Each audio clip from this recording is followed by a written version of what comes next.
हाथों में हाथ दो, हाथों में हाथ दो, आवाज दो, आवाज दो। नवाब मलिक तुम संघर्ष करो,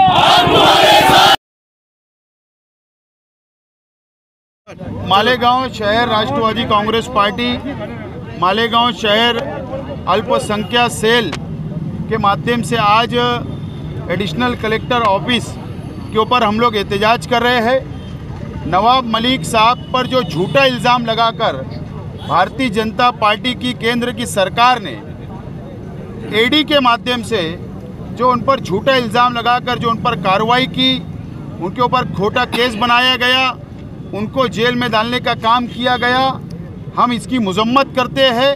और साथ साथ में महाराष्ट्र की महाविकास आघाड़ी सरकार से भारतीय जनता पार्टी की केंद्र की सरकार और भारतीय जनता पार्टी डर गई है और इसी वजह से राष्ट्रवादी कांग्रेस पार्टी के मंत्री नेतागण और कांग्रेस पार्टी के मंत्री नेतागण कार्यकर्ताओं पर और शिवसेना के कई पदाधिकारियों के ऊपर महाविकास आघाड़ी सरकार के ऊपर कभी ईडी की कार्रवाई, कभी इनकम टैक्स का छापा, कभी सीबीआई का कार्रवाई, इस तरीके की जो धांधलशाही चल रही है बीजेपी हुकूमत की, अमित शाह की और ईडी की जो धांधलशाही इस महाराष्ट्र के अंदर चल रही है, इसकी मजम्मत में आज का एहतजाज किया जा रहा है। और नवाब मलिक साहब को रिहा करो, हम उनके साथ हैं। और मालेगांव शहर नहीं बल्कि राष्ट्रवादी कांग्रेस पार्टी महाराष्ट्र की उनके साथ है, कार्यकर्ता उनके साथ है, क्योंकि उनको झूठे केस में फंसाया गया है और हम उनके साथ रहेंगे।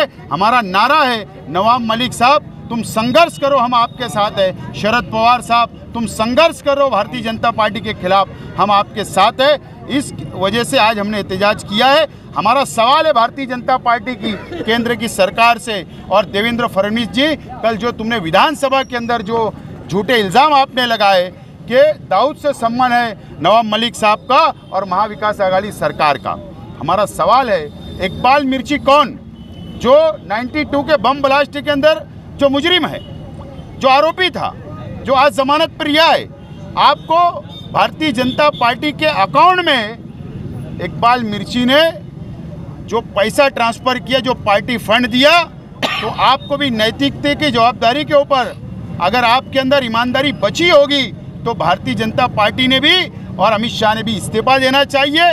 और मैं इलेक्शन कमिश्नर से, राष्ट्रपति से हमारी ये मांगनी है कि जो बम ब्लास्ट का आरोपी अगर भारतीय जनता पार्टी को फंडिंग करता है इलेक्शन के लिए, तो ऐसी भारतीय जनता पार्टी का रजिस्ट्रेशन रद्द करना चाहिए, यह हमारी मांगनी है। दो कानून नहीं हो सकते इस मुल्क के अंदर, एक कानून चलेगा। एक तरफ तुम इल्ज़ाम लगाते दाऊद का संबंध और इल्ज़ाम लगाकर नवाब मलिक पर कार्रवाई की जाती, दूसरी तरफ तुम वही दाऊद का जो आदमी इकबाल मिर्ची है उससे फंड लेते हो पार्टी चलाने के लिए। ये दोहरा जो कानून इस मुल्क के अंदर चल रहा है वो चलेगा नहीं। ये सेकुलर मुल्क है और इस मुल्क के ढांचे को मजबूत करने का काम, सेकुलरिज्म को मजबूत करने का काम शरद पवार साहब के जो नेतृत्व के अंदर हो रहा है, हम उनके साथ हैं। शरद पवार साहब आप आगे बढ़ो, नवाब मलिक साहब को रिहा करो, इसके लिए आज हमने एहतजाज किया। और भारतीय जनता पार्टी ने जो आज मुंबई के अंदर आज़ाद मैदान में जो एहतजाज किया, उसका जवाब ये मालेगांव से देने का काम राष्ट्रवादी के कार्यकर्ताओं ने हमने मिलकर किया है।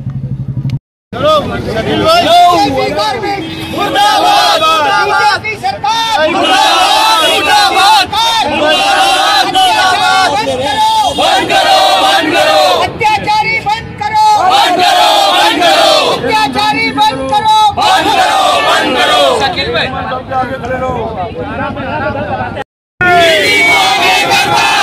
मोदी जब जब डरता है,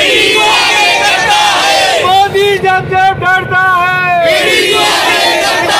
मुर्दाबाद मुर्दाबाद, मुर्दाबाद मुर्दाबाद, मोदी हुकूमत मुर्दाबाद, देवेंद्र फडणवीस, नवाब मलिक तुम आगे बढ़ो, हम तुम्हारे साथ हैं। पार्टी जिंदाबाद, जिंदाबाद जिंदाबाद, राष्ट्रवादी पार्टी जिंदाबाद, जिंदाबाद जिंदाबाद, वसीम साहब आगे बढ़ो।